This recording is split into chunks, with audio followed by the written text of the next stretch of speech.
கர்த்தருடைய பரிசுத்த நாமத்துக்கு மகிமை உண்டாவதாக. கர்த்தர் இந்த இடத்துல என்னை சாட்சியாக நிறுத்தத்துக்கு கர்த்தரை ஸ்தோத்தரிக்கிறேன். இம்மட்டும் எங்களை சுக பல ஆரோக்கியத்தோட எல்லா ஒரு பொருளாதார தேவைகளையும் ஆண்டவர் எங்களுக்கு சந்திச்சிருக்கிறாரு. அதற்கு கர்த்தருக்கு கொடான கொடி நன்றியை செலுத்துகிறேன். எல்லாத்துக்குமே ஏற்கனவே தெரியும் இந்த சாட்சி, இருந்தாலும் ஒரு தடவை நான் சொல்லிடுறேன். 8 இயர்ஸ் கழித்து தான் எனக்கு வந்து குழந்த பிறந்தது.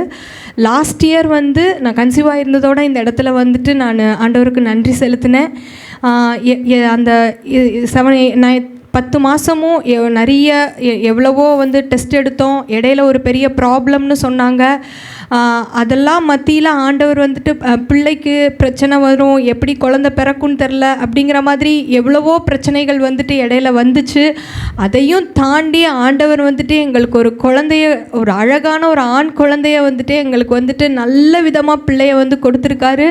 ஆண்டவருக்கு கொடான கொடி நன்றி. இந்த இடத்துல நாங்கள் குழந்தையோடு நின்று இந்த இடத்துல எங்களுக்கு வந்து குடும்பத்தோட சாட்சியாக நிற்கிறதுக்கு ஆண்டவர் கிருபை செஞ்சுருக்காரு. ஆண்டவருக்கு கொடான கொடி நன்றி. ஆமென். கர்த்தர் பெரியவர். ஆமென். அவங்களுக்கு கர்த்தர் குழந்தைய கொடுத்தாரு. எனக்கு அந்த குழந்தைய பேர் வைக்க கிருபை செய்தார். கரங்களை தட்டி கர்த்தருடைய நாமத்தை. அது மாதிரி சந்ததி பெருகணும். ஆமென். சபை பெருகணும். ஆமென். அல்லேலூயா. யாரெல்லாம் 1-2 நிறுத்திக்காதீங்க. கவர்மெண்ட் சொல்லிட்டு போகிறாங்க என்ன, ஓகேவா? நான் சொல்கிறது உண்மை தான். நான் விளையாட்டுக்கு சொல்ல, சீரியஸாக சொல்கிறேன். உங்கள் தலைமுறை செழிக்கணும். ஆமென். அல்லேலூயா. உண்மை. ஒவ்வொன்றும் ஒவ்வொரு கோத்திரங்க. ஆமென். அல்லேலூயா. வசனம் அப்படி தானே சொல்லுது. ஆமென். அல்லேலூயா. பிள்ளைகள் கர்த்தரால் வரும் சுதந்திரம். சுதந்திரத்தை கொடுத்தா தடுக்காதீங்க. அந்த சுதந்திரம் எப்படி தெரியுமா?